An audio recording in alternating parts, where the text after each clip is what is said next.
Welcome back, everybody, to another thrilling episode of Program with Coach 2J's. This is your host, Jeremy Jones. We are talking about Week 18, May 3rd, Wednesday. And this is the theme song to Magnum PI.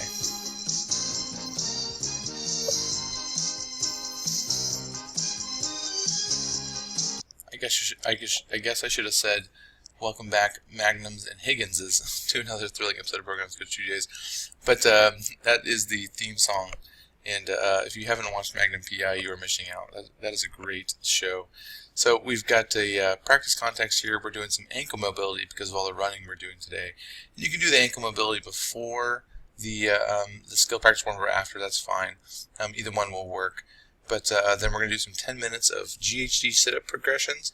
Even if you only have one or two GHD machines, you can kind of work people through this. We just want to work through, some people may do a GHD to parallel. They may be going all the way to the floor. If they're good at GHDs, maybe they do a GHDs with a med ball. If they want to scale things up, you can actually pull the GHD out so that somebody can catch a medicine ball and have them throw it to a partner, which is another fun variation.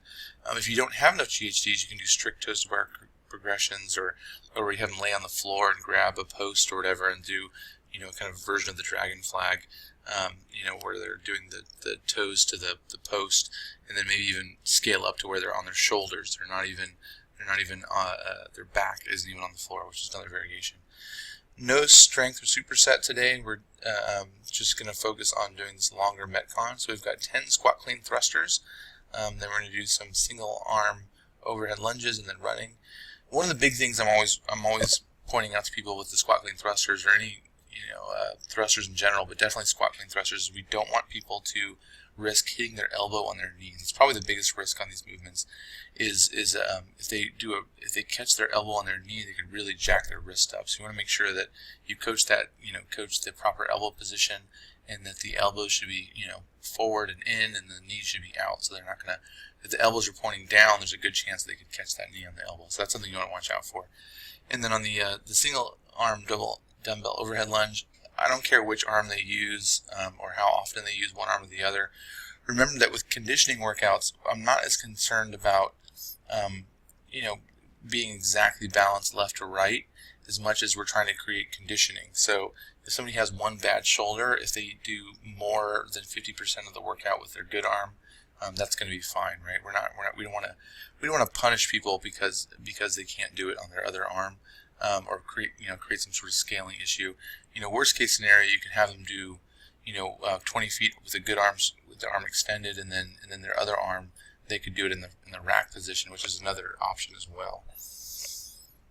And then it's decreasing reps, cleans, squat clean thrusters decrease, and then the dumbbell distance is the same, but then the run distance decreases each time.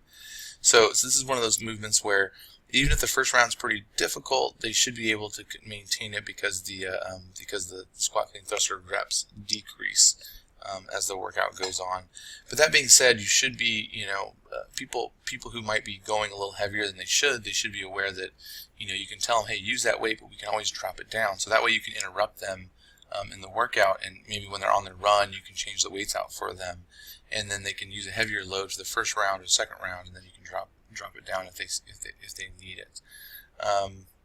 Pretty straightforward workout.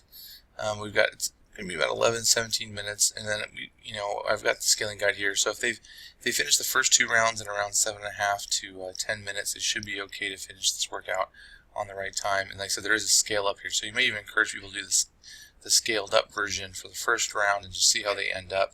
Maybe the second round, and while they're doing, if they finish the second round, and they're at 5 or 6 minutes, but the squat clean thrusters, you might consider dropping the load for the last round.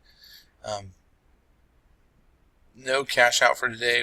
This is a long enough workout. If someone does need to cash out, you can always come up with something for them specifically. That's it for today, guys. Thanks a lot, and thrive on.